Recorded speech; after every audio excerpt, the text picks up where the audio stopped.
오늘도 주님 안에서 승리하는 복된 하루가 되시기를 간절히 축원을 드립니다. 우리는 항상 어떤 사이에서 살아가는 경우들이 많이 있는데요. 그러니까 사람과 사람 사이에서 살아가기도 하고요. 또 현실과 이상 사이에서 살아가기도 합니다. 또한 종말과 그리고 죽음 사이에서 또한 우리는 살아가고 있다는 사실입니다.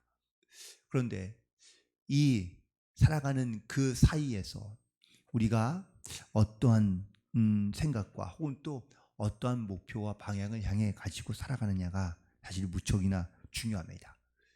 그것을 선택과 결정함에 따라서 우리의 어떤 인생의 결말이 혹은 열매들이 달라지기 때문인 줄로 믿습니다. 오늘 본문에서 예수님은 비유로 또다시 한번 제자들에게 가르치시고 또한 사람들에게 말씀하고 계십니다. 대부분의 많은 비유의 주제는 바로 종말 혹은 하나님 나라라고 말할 수 있습니다. 오늘 예수님은 본문에 있는 말씀을 들어 바로 천국은 좋은 씨를 뿌리는 사람과 같다고 말씀하고 있습니다. 특별히 예수님 시대 당시에 어떤 그 문화 중에 하나는 바로 농경 문화라고 말할 수 있는데요. 씨를 뿌리고 그리고 또한 곡식을 거두고 또한 그 곡간을 또한 그 곡식을 곡간에 거두어 드리는, 그래서 1년을 살거나 아니면 또 힘들 때를 견뎌야 되는 그러한 사회적인 문화를 갖고 있던 것을 알게 됩니다. 그러니 씨 뿌리는 것이 얼마나 이것이 중요한지를 너무나 잘 알겠죠. 지금은 저희들은 씨 뿌리는 것이 언제 어떻게 그리고 또 얼마나 준비를 해야 되며 이것이 왜 중요한지를 사실 우리는 피부로는 잘 와닿지는 않습니다. 하지만 농경시대의 사람들은 이 씨 뿌리는 것이 얼마나 중요한 일인지를 잘 알고 있을 겁니다. 그런데 결실할 때가 되었는데 가보니 곡식만 있는 것이 아니라 가라지가 함께 있는 겁니다. 너무 놀란 이런 농부들이 주인을 찾아가서 우리가 가라지를 뿌렸습니까? 우리는 분명 씨를 뿌렸는데 어떻게 가라지가 함께 났을까요? 라고 주인에게 묻자 주인이 말하기를 원수들이 와서 뿌렸나 보구나 라고 이렇게 말한 겁니다. 종들이 다시 묻습니다. 그러면 가라지를 뽑을까요? 그래서 주인이 말하기를 가라지를 그냥 내버려 두라는 겁니다. 주인의 대답은 좀 예상 바뀝니다. 가라지를 뽑아야 그래야 곡식의 열매와 결실들이 더 많이 맺힐 것 아닙니까? 그런데 가라지를 함께 내버려 두고 나중에 추수할 때에 그때 가라지는 모아서 불에 태우고 곡식은 내 곡간에 저장하라고 말합니다. 몇 가지의 이유가 있겠죠. 첫 번째는 당시에 어떤 이런 농경 문화가 곡식과 가라지를 쉽게 빨리 분리할 수 있는 방법이 그렇게 많지 않았기 때문이다. 혹은 당시로서는 불가능했기 때문이라고도 말할 수 있습니다. 또한 일하는 것이 어쩌면 힘들거나 귀찮게 했기 때문에도 그럴 수도 있습니다. 결국은 주인은 이 가라지를 그냥 내버려 두라는 이유는 가라지를 뽑는 것이 훨씬 더 유익한 것은 알지만 가라지를 뽑을 때 곡식도 함께 다 뽑혀 나올 것을 우려했기 때문이죠. 오늘 본문에서 29절과 30절에 두 번이나 곡식이 뽑힐 줄 모르니 그냥 가만히 두라고 강조하고 있는 것을 보게 됩니다. 이 비유는 가라지와 혹은 또 그 가라지를 비유하면 그 가라지는 바로 악한 것들을 말하는 것이겠죠. 우리의 의생활 가운데 어쩌면 나를 위협하거나 혹은 또 그렇게 물론 큰 위협을 주지 않지만 여전히 내 안에 남아서 나의 어떤 이런 신앙과 믿음을 자꾸 위태롭게 만드는 악한 것이며 죄일 수도 있습니다. 그런데 그것을 그냥 가만히 내버려두라는 겁니다. 오히려 마지막 때에 하나님께서 그것을 심판하실 때에 종말이 왔을 때에 하나님께서 그 가라지는 악한 것들은 다 불에 내어버리고 우리가 맺은 그 열매의 결실을 가지고 우리 가운데 판단하시겠다라는 겁니다. 우리 함께 읽지 않았지만 36절 이후부터 43절까지의 말씀에 보면 이 가라지의 비유에 대하여 예수님께서 제자들 가운데 말씀하고 있는 것을 보게 됩니다. 좋은 씨를 뿌리는 농부는 인자이고 밭은 세상이며 좋은 씨는 천국의 아들들이며 그리고 가라지는 악한 자의 아들들이라고 말씀하고 있습니다. 그리고 가라지를 뿌리는 원수는 마귀이고 추수 때는 세상 끝이며 추수꾼은 천사라는 이러한 설명과 그리고 비유를 말씀해 주십니다. 이런 해석의 방식을 알레고리 해석이라고 얘기하는데 현대의 어떤 관점에서는 이것이 좀 미숙하고 혹은 또 분명히 좀 어리석은 것도 좀 부족한 것도 있지만 하지만 이 알레고리 방식의 가장 큰 장점은 결론이 확실하다는 겁니다. 그 결론이 어떤 말씀일까요? 43절에 있는 말씀을 돌아서 보시겠습니다. 함께 있습니다. 그때의 의인들은 자기 아버지 나라에서 해와 같이 빛나리라. 귀 있는 자는 들으라. 아멘. 결국 이 말씀에 예수님께서 주시고자 하는 가장 중요한 결론이며 핵심은 바로 그때가 되면 의인들이 아버지의 나라에서 해같이 빛나게 하시겠다고 말씀하고 있습니다. 가라지와 그리고 또 어쩌면 이 곡식이 함께 자라는 것은 그것은 아마 우리의 삶에서 일어나는 모든 일들이 다 비슷하지 않을까라고 생각합니다. 내가 아무리 믿음을 갖고 신앙을 갖고 살아가지만 여전히 내 안에는 욕심도 있고 욕망도 있고 죄도 있습니다. 내가 예수를 믿었다고 깨끗하며 온전해진 사람은 과연 얼마나 있을까요? 물론 우리의 죄를 씻고 회개하며 우리가 깨끗해지는 경우도 있지만 하지만 여전히 우리는 죄 가운데 살고 있으며 세상 속에서 그 죄를 문제를 잘 해결하지 못한 채 함께 살아가는 경우들이 많지 않습니까? 예수님은 가라지의 비유를 통하여 이렇게 말씀하고 있는 겁니다. 하지만 때가 되면 우리는 또한 하나님을 만나게 되면 그때는 반드시 그 가라지와 그리고 알곡이 구분될 것이라고 말씀하고 있습니다. 기독교의 영성 혹은 종말 신앙은 바로 우리가 세상에 살아가면서 얼마나 이 예수님의 그런 임재와 그리고 이 종말 신앙을 우리가 갖고 살아가고 있느냐에 달려있다고 해도 과언이 아닐 것입니다. 기독교의 신앙은 종말 신앙입니다. 단적으로 우리가 이 하나님의 나라에 들어갈 것을 생각하며 또한 예수님의 다시 오신 것을 우리는 기대하며 그리고 이 종말 신앙을 가지고 살아가는 것이 바로 기독교의 신앙입니다. 여전히 우리는 세상 가운데 살고 있지만 세상에만 우리의 모든 관심이라든지 노력과 혹은 희생이 세상에서만 이루어지는 것으로 끝이 아니라 반드시 하나님의 나라에서 그 열매와 또한 그 신앙의 결과물을 가지고 우리 하나님을 마주하게 될 줄로 믿습니다. 그러니 우리 신앙인들에게는 그래서 지금 이 땅에 살아가면서 우리가 어떠한 믿음의 고백뿐만 아니라 또한 내 안에 여전히 남아있는 이런 인간적인 혹은 또 욕망적인 그런 죄의 문제들을 우리가 어떻게 해결하며 살아가고 있느냐가 우리에게는 매우 중요한 영적인 문제이기 때문입니다. 여행객이 2명 있습니다. 둘 다 여행을 오래 할 준비를 하고 아주 만반의 준비를 해서 짐을 쌓았습니다. 처음에는 같이 출발합니다. 왜 요즘에 그 산티아고라는 그런 어떤 그 고난의 길을 걷는 사람들이 많지 않습니까? 적어도 40일 이상을 그냥 걸어가야 되는 그 순례길인데요. 이 순례길을 걸어간다고 한번 생각해 보시기 바랍니다. 처음에는 호기롭게 둘 다 열심히 준비해서 그 길을 걸어갑니다. 그런데 어떤 사람은 가다가 너무 힘드니까 짜증을 내기도 하고 혹은 또 가다가 중간에 쉬어가기도 하고 좀 기분 좀 풀기 위해서 중간에 노래방에 가기도 하고 아니면 이런저런 일을 하면서 그 순례 그 길을 걸어갑니다. 그게 잘못됐다고 말합니까? 그럴 수는 없습니다. 그런데 그러다 보니 결국은 그 순례길을 다 가지 못하고 중간에 그냥 포기하거나 아니면 다시 돌아가는 겁니다.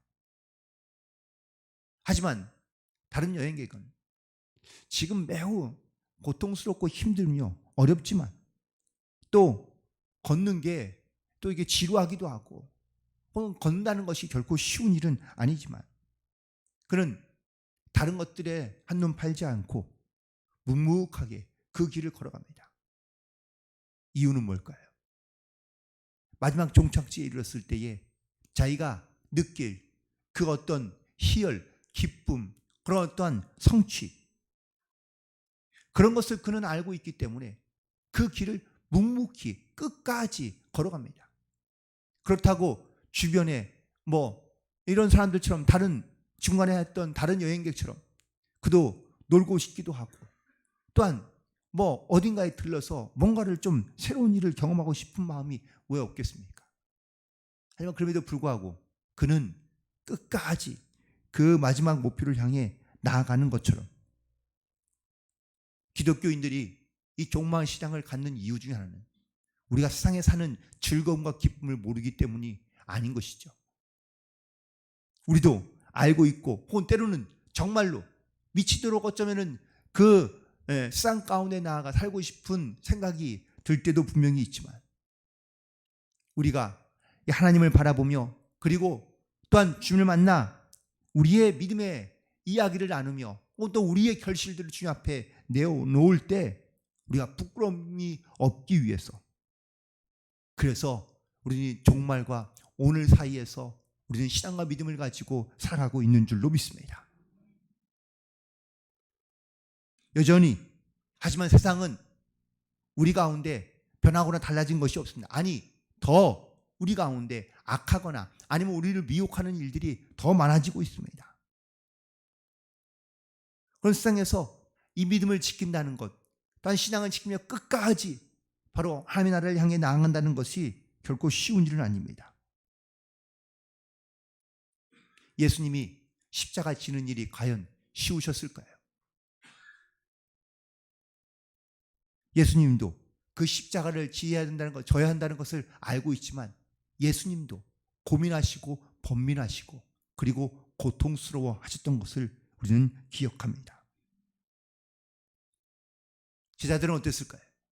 제자들도 역시 예수님이 십자가 지는 것을 절대적으로 반대했습니다. 물론 예수님 때문이기도 하지만 자기들 때문이기도 합니다. 예수님이 십자가에 달려 돌아가시자 제자들 다 흩어졌습니다. 그럴 수밖에요. 끝을 그들이 생각하며 그들이 받아는 끝은 이런 게 아니었으니까요. 그런데 그들이 다시 뭉치기 시작합니다. 모이기 시작합니다. 그리고 기도하기 시작하고 드디어 그들에게 성령의 역사가 일어나고 또한 그들이 성령을 체험하자. 이 성령 체험한다는 것이 과연 무슨 말씀일까요? 그냥 단순히 마음이 뜨거워지고 아니면 우리의 생각이 좀 달라지고 아니면 우리에서 무슨 기적의 표적과 이적이 나타나는 게 이게 성령의 능력일까요? 아닙니다. 그 안에 영적인 가치관이 완전히 바뀌고 달라지는 것을 의미합니다.